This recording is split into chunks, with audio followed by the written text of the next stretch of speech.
Hi there and welcome to this edition of Startup Central. I'm Nayantara Rai. This is the only show of its kind on Indian television dedicated, of course, to startups.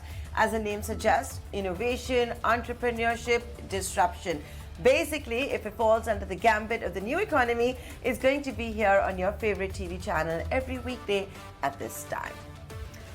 Well, as the Omicron wave dies down, do we go back to the office? What are the new trends that we're seeing when attrition levels, particularly in the new economy, are so high? Today, we're going to be touching base with the founder CEO of Meesho, Vidit Aatrey, who's joining us for this recording on ET Now, minutes after addressing a town hall where they've come out with yet another game changer of a policy. Now, Meesho has tried to pioneer its employee workforce policies, whether it is a gender reset, whether it is 30-day parenting leave, regardless of whether you're a mother or a father, a 10-day reset leave that they announced after the second wave, and now a new policy where the employees will get to choose if they want to work from home, from office, hybrid. But how's all of this going to pan out? Vidit, thanks for joining us here. We've learned that you're usually quite ahead of the curve.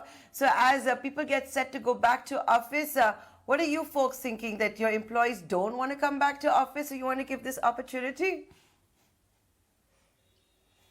Hi, Nantara. I think, first of all, great to be here. Yeah, I think even this new policy, first of all, comes from like the same reasons, right? Like we've taken pride in being a very, very people-centric workplace at Meesho always. All the policies that you just mentioned also kind of came about for the same reason. And I think what we realized over the last 2 years is, 2 years ago, I don't think we would have even thought about a policy, which we call as the boundary-less workplace, like at all. But I think what has changed is over the last 2 years, we have realized that we can't not just work in the workplace setting, virtual one, but we can be very, very effective as well. And we see that the employees today, the potential employees today, want to work like this. They want to work from anywhere. They want to be close to their family. They want to prioritize some of the other things. And we want to be that workplace that helps all of them kind of realize some of these, right? So I think that's one of the big reasons why we've been focused so much on, for example, creating policies like this, where we can help our employees basically realize their potential from wherever they are.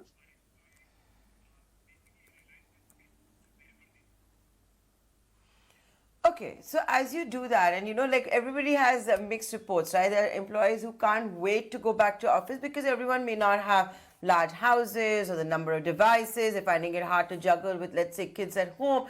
Have you got feedback as yet, let's say, percentage of your employees that prefer this work model?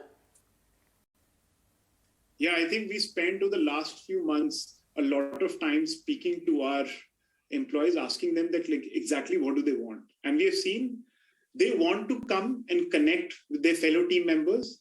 They want to know, they want to be onboarded in a setting which feels like an office, but otherwise they want a lot of flexibility, right?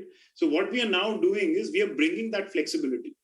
In the new paradigm, people will come every quarter and meet their teams, have fun together, enjoy that time, and then go back and work from anywhere. If you still want to come to office, they'll be allowed to come to office. If they don't, then they can be anywhere they want, right? So I think that's the thing. Like, how do you give them flexibility so that all of these things don't become too rigid, that they feel that, hey, this is not the workplace where I can realize my potential. I think that's how we think about it. But we are seeing a lot of people really want to offer it. In many cases, they want to be close to their families. Even some of the other things that you talked about, right, which is people have kids and so on.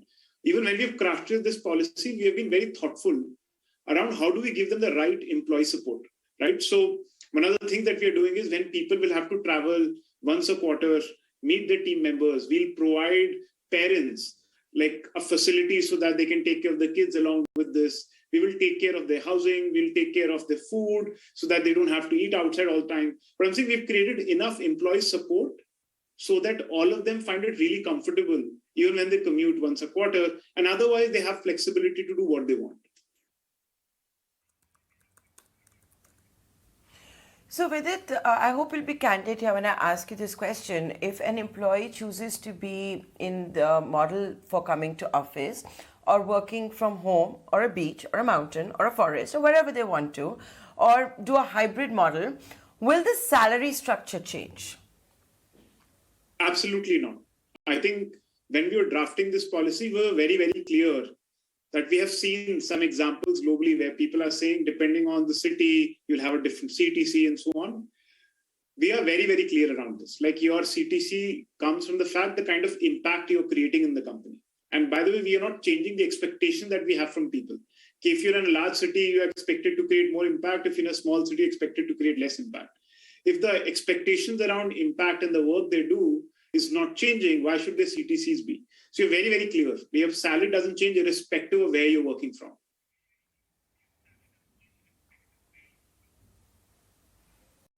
Okay, so that is going to stay the same, or the increment appraisal, you're not going to be guided by that at all. Vidit, we are in uncharted territories, right? I think COVID did that, work from home becoming more popular than everyone envisaged, and at the same time, there is a talent crunch. A few days ago, India Mart said it's going to be it's going to move to weekly remuneration as opposed to monthly remuneration.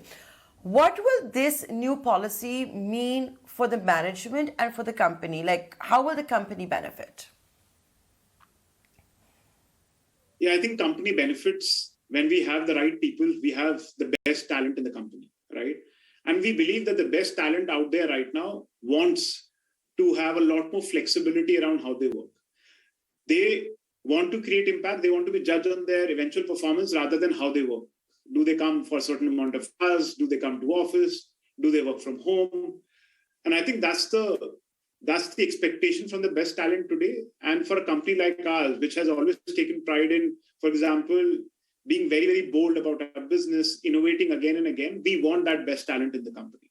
So I think that's the simple idea. If you want to attract the best talent, you need to do things that really go along with them. And this is, by the way, one of the best policies that anyone would have launched to kind of serve that talent. I believe we'll be able to invite talent from across the country now, not just in Bangalore. Like, if we are in Bangalore, we can only hire people who are working in Bangalore. Now imagine we can hire people who are across the country, small towns, small cities, even villages, or even outside of India. We feel a certain kind of talent needs to be here. So I think the amount of flexibility we have as a company to hire the best of talent out there also goes up, which eventually translates into better and better business performance. So I think obviously we have done this because we want to do better. We want to be the company that attracts that best talent, and we believe this can make that happen. Like I said in the introduction, you've been pretty ahead of the curve when it comes to new workplace policies that are relevant in today's day and age. The HR departments also need to innovate, right? And when there is a talent crunch, especially when it's on. So do you think it's only a matter of time before others will follow you? And then what will you do to attract the best talent? Yeah, I think we never think about what others are doing.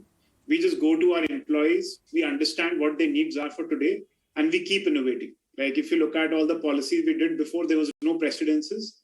There's no precedence of this also in India. And like, few months down the line, you will hear us doing even more, right? So I think that's the goal that we have. I also feel like as the ecosystem evolves, some people are thinking about pandemic will go away in a few months. They will call them back. Some people are waiting for that. Some people feel that their teams are more productive when they're in office. So I don't know what people will do. I think, and it, by the way, doesn't matter to us, but I feel that the new talent that is out there in the market, the younger talent really demands some of these things. So organizations that will be able to change themselves to cater to this talent obviously should do much better than others.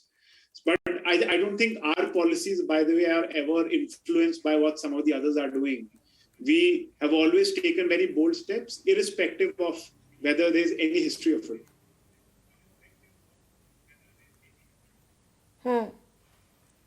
But, and another very valid point that you made with it, now, most of your market, unlike many of your competitors or industry peers, is not primarily in the large urban centers, right? You take deep pride in the fact that you go beyond tier 3, tier 4, that you want to deliver grocery there, that many of them are first-time internet users, for which you've even very consciously kept your app size very, very small. So keeping all of that in focus with it, What are the possibilities for hiring from the smaller towns that you were just talking about?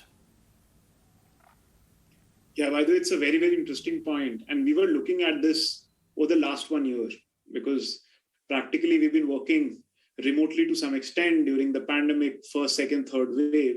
And we were seeing, I think, pandemic has given us an opportunity to hire people from towns that are not tier 1, tier 2, but even tier 3. And before the pandemic, we just could not hire that talent. So it is an opportunity for us as a company, by the way. I don't think it's a challenge. It has opened up newer opportunities because we've been able to hire talent from there. And by the way, some of these employees are able to connect with our mission very well because they have seen this problem with small businesses, with women around them, like all their lives, right? So they really believe in the mission, the vision that the company has, and they come and give their 100%. And you are right, we are a very, very mission-oriented company, like people who really believe that they are making a positive impact to the lives of such millions of people across the country really want to come and join us. And this has opened up those doors for them to come join us, irrespective of where they are in the country. Now you can be in Indore, you can be in like very, very small towns in the country and work with Meesho. So it's a great opportunity for us and we are grabbing it with both hands. Vidit, you're writing a new playbook for India and maybe many, many other startups around the world. Are you aware of that? Yeah, we hope we do that. I think that's what drives us every single day, right? So ability to inspire, create large impact, not just in our organization, but in our overall ecosystem. So I think that's what drives and inspires us. So we know we are doing, and I would say these are still like the first baby steps we are making in that direction. There's still a lot more to do, but we are proud. Okay, and with that, Vidit, and the entire team at Meesho here is wishing you all the very best as you write that new playbook for India and for the world. Thanks, Nayantara.